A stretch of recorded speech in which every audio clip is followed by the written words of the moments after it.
Olá, bom dia para você. Como você passou de ontem para hoje? Você tem estudado a palavra de Deus? Tem compreendido a seriedade dos tempos em que estamos vivendo, os últimos momentos da história da Terra?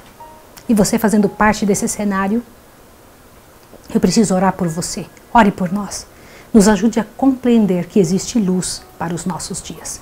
O estudo 19 do livro Grande Conflito. Vou orar com você. Senhor Deus do Universo, abençoa-nos, ó Pai. Em nome de Jesus, nos abençoe. Fortalece a nossa mente, nosso intelecto. Dá-nos, Pai de amor, fortaleza, coragem para cumprir a Tua vontade. Em nome de Jesus. Amém. Em todos os tempos, o seu programa A Tocha está começando.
Em todos os tempos, a Igreja de Deus tem sido preparada e chamada à existência por muitos meios que nosso Deus tem, por métodos até mesmo muito semelhantes.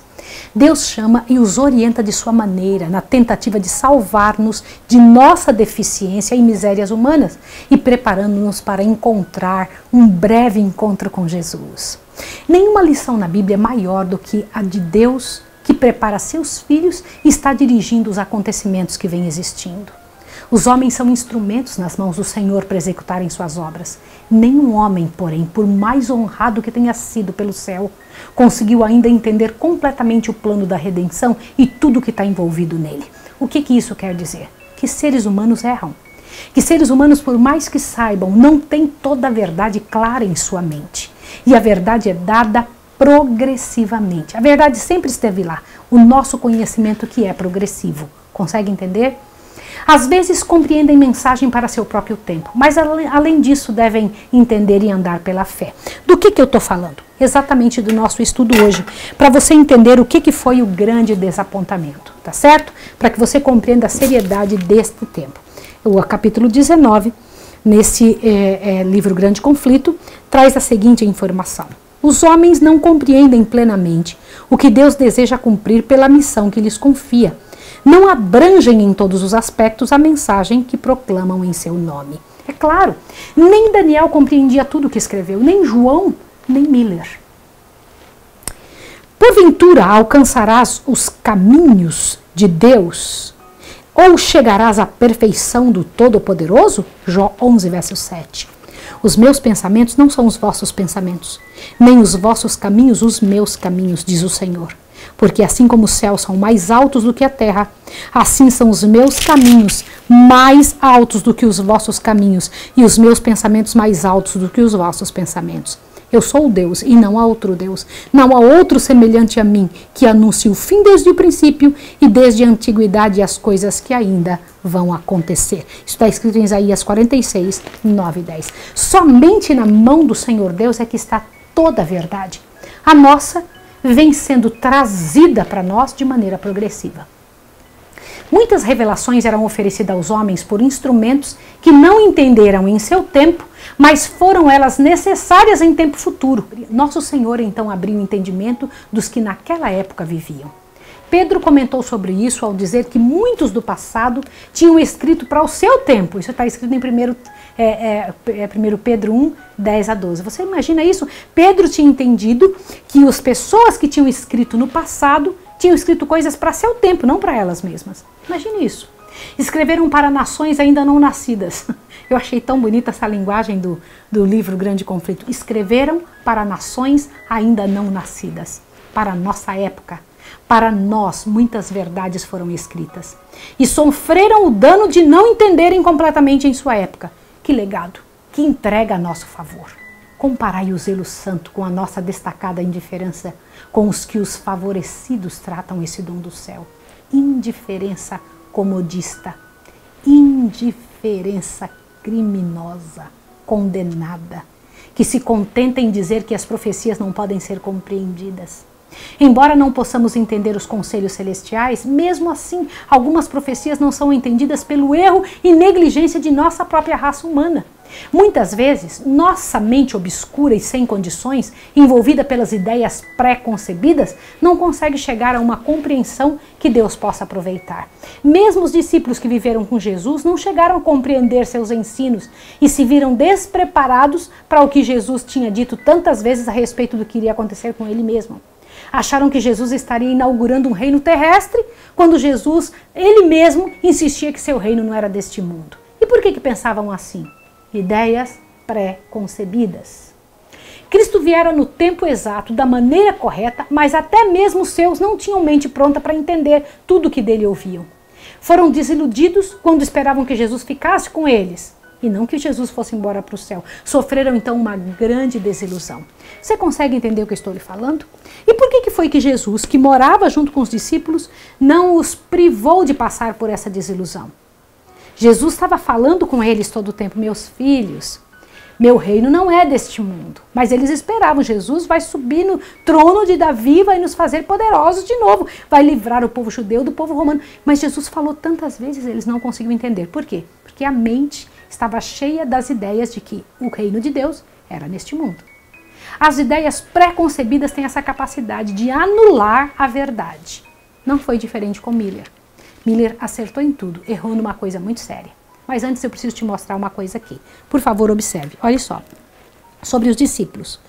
Conquanto a noite de tristeza caía tenebrosa em redor dos seguidores de Jesus, não foram eles contudo esquecidos, diz o profeta. Se morar nas trevas, o Senhor será minha luz, e me trará luz, e me verei a sua justiça. E eu mesmo verei a sua justiça.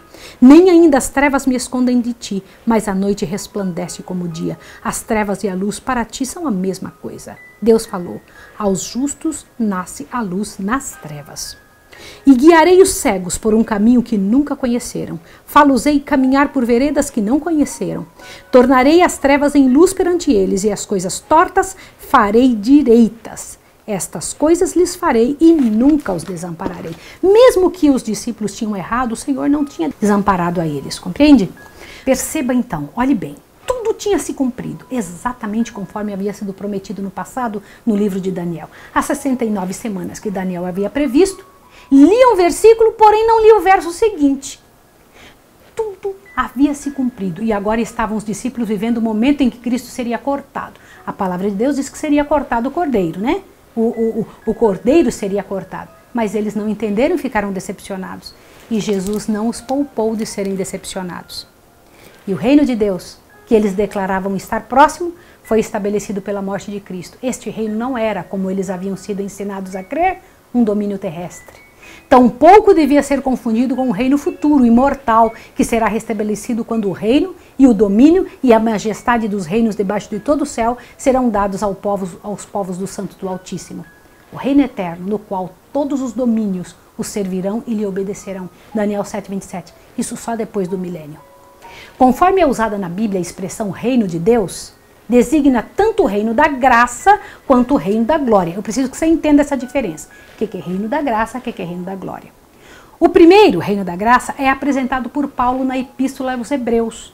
Depois de apontar para Cristo, o compassivo intercessor que pode compadecer-se de todas as nossas fraquezas, então diz o apóstolo: cheguemos, pois, com confiança ao trono da graça, para que possamos alcançar misericórdia e achar graça. Este é o reino da graça, de Hebreus 4,16.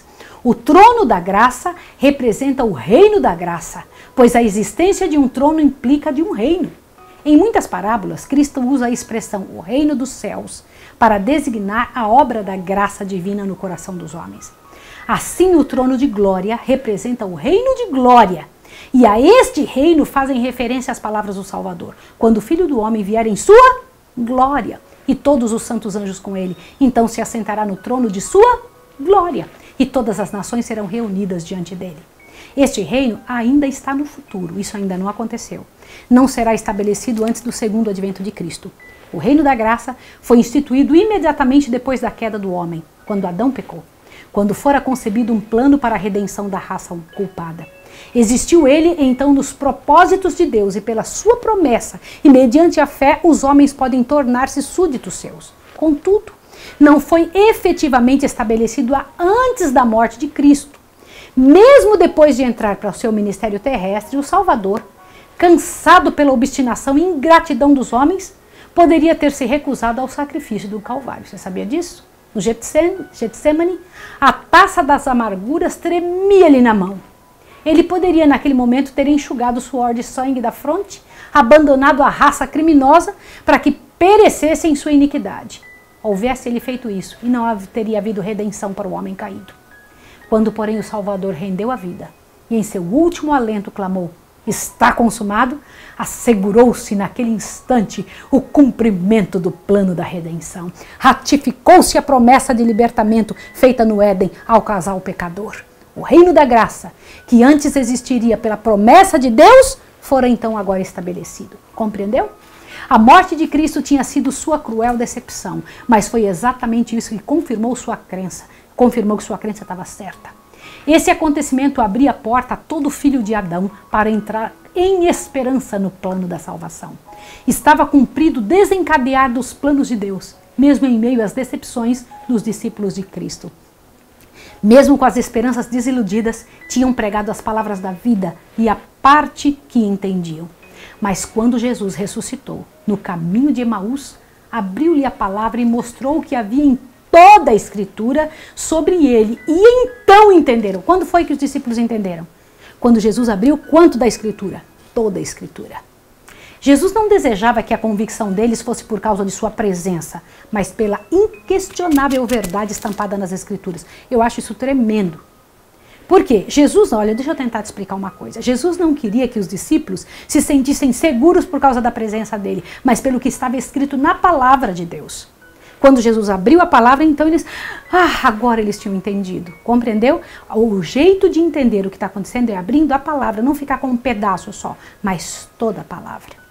Olha só, era necessário que os discípulos tivessem fé inteligente, uma fé capaz de ser provada. Quando assim entenderam, lhe foi mudada a maneira de adorar, e o compromisso ficou ainda maior. E por isso, não me admira que vivessem no todo o templo, querendo ir para o templo todo o tempo para adorar. Eles podiam então dizer, olha só que coisa interessante, quando os discípulos entenderam toda a verdade de Jesus, eles começaram a dizer, sabe o quê? Presta atenção agora para encher o seu coração. Olha só.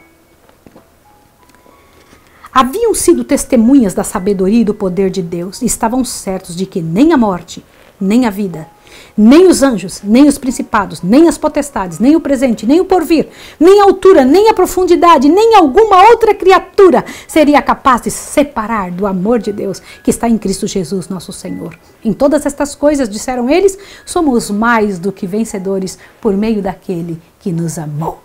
Como é bom ter certeza do que se acredita, mesmo depois de termos sido decepcionados por nossa própria incompreensão. Que alegria de terem em Jesus o centro da esperança, quando lhe viram ressurgir dos mortos e entenderam que agora ele mesmo estaria no céu por eles e que ainda não havia terminado o plano da redenção. Não é bonito pensar assim? É muito interessante. Mas eu preciso te explicar alguma coisa sobre Guilherme Miller e a experiência dos discípulos. Por favor, observe isso aqui agora. A experiência dos discípulos que pregaram o Evangelho do Reino, no primeiro advento de Cristo, teve seu paralelo na experiência dos que proclamaram a mensagem de seu segundo advento. Assim como saíram os discípulos a pregar, o tempo está cumprido e o reino de Deus está próximo, Guilherme Miller e seus companheiros proclamaram que o período profético mais longo e o último apresentado na Bíblia estava a ponto de terminar, que o juízo estava próximo e que deveria ser inaugurado o reino eterno. A pregação dos discípulos com relação ao tempo baseava-se nas 70 semanas de Daniel 9. A mensagem apresentada por Miller e seus companheiros anunciava a terminação dos 2.300 dias de Daniel 8,14, dos quais as 70 semanas fazem parte. Cada uma destas pregações se baseia no cumprimento de uma porção diversa do mesmo período profético. Interessante, né? Do mesmo modo que os discípulos, os irmãos da época de Miller também não compreenderam a verdade na sua totalidade. Na época de Miller, se entendia que a terra era o santuário. E ao ler Daniel 8,14, baseado no erro existente em sua época, ele entendeu que o santuário a ser purificado seria a terra. E que pelo fogo ela seria destruída quando essa data ficasse completa. Na época do Antigo Testamento, a purificação do santuário era a última cerimônia que se fazia para terminar os trabalhos anuais, prefigurando os trabalhos de Cristo. E por isso pensavam que não havia erro em pensar que Jesus estaria vindo ao seu santuário, ou à terra, né, para eliminar os pecados, purificar dos pecados. Tanto eles quanto os discípulos erraram em acreditar num dito popular. Você entendeu o que eu estou falando? Miller tinha acertado toda a profecia. O que ele tinha errado? Em acreditar em algo que se falava, se dizia aqui no mundo. Conseguiu entender? E o fato de se dizer isso aqui, que era aceito como sendo uma verdade, fez com que ele errasse. Ele não leu o versículo seguinte. Não é muito sério isso? Não leu o versículo seguinte. Os discípulos criam que o reino de Deus era terrestre e se desapontaram. Os milleritas criam que a terra era o santuário de Jesus e que Jesus iria purificar e se decepcionaram. Entendeu a mesma coisa que aconteceu com os dois grupos? Essa decepção servia para purificar a igreja. Como assim? Sairiam dela ou permaneceriam? Tinham entrado nela por amor ao Salvador ou por medo de Jesus voltar e não estarem junto com o povo que estava se preparando? Entendeu? Olhe bem. E foi exatamente isso que aconteceu. Exatamente. Bem isso. Naquela época, meus irmãos, eu vou ler para vocês o que foi que aconteceu. Olhe bem aqui.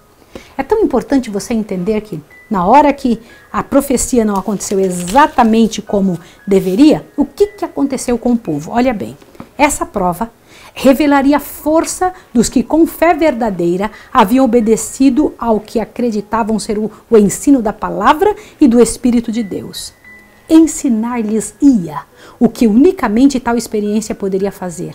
O perigo de aceitar as teorias e interpretações de homens, em vez de fazer com que a Bíblia seja seu próprio intérprete. Aos filhos da fé, a perplexidade e tristeza resultante de seu erro operariam a necessária correção. Seriam levados a um estudo mais acurado da palavra profética. Seriam ensinados a examinar mais cuidadosamente o fundamento de sua fé e a rejeitar tudo que, conquanto amplamente aceito pelo cristianismo, não estivesse fundamentado nas escrituras da verdade. Para esses crentes, assim como para os primeiros discípulos, o que na hora da provação lhes parecia obscuro à inteligência, mais tarde se faria claro, quando vissem o fim do Senhor. Saberiam que, apesar da provação resultante de seus erros, os divinos propósitos de amor para com eles estariam continuamente a cumprir-se. Aprenderiam por uma bendita esperança que ele, só Jesus, que ele era o quê? Olhe bem isso aqui. Ele é muito misericordioso e piedoso, que todos os seus caminhos são misericórdia e verdade para aqueles que guardam seu conserto e seus testemunhos. Olhe para mim que eu preciso te explicar. Miller errou o local onde Jesus iria fazer a limpeza, essa purificação. Mas no próximo capítulo você vai entender o que Daniel 8,14 estava dizendo. Qual é esse santuário que seria purificado? Um pouquinho antes de Jesus voltar. Qual seria? E eu quero estar com você para estudar isso no próximo capítulo. Capítulo 20 da próxima vez. Vamos orar agora? Santo Deus e Pai, eu sei, Pai de amor, que seus discípulos erraram porque acreditaram no que o mundo dizia, mesmo estando tão envolvidos contigo. Eu sei que Guilherme Miller errou por acreditar num dito popular, mesmo estando todo certo a compreensão que ele tinha tido das verdades do Evangelho.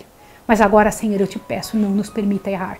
Faz o que for necessário conosco, mas não nos permita errar diante da tua presença ao levar a verdade nesses últimos dias. Abençoa-nos agora, a mim e esta pessoa, para que sejamos os teus missionários, em nome de Jesus. Amém. Vejo você amanhã no estudo que vai nos ensinar, que vai nos explicar qual é o santuário que Jesus haveria de limpar. Um abraço para você e até amanhã.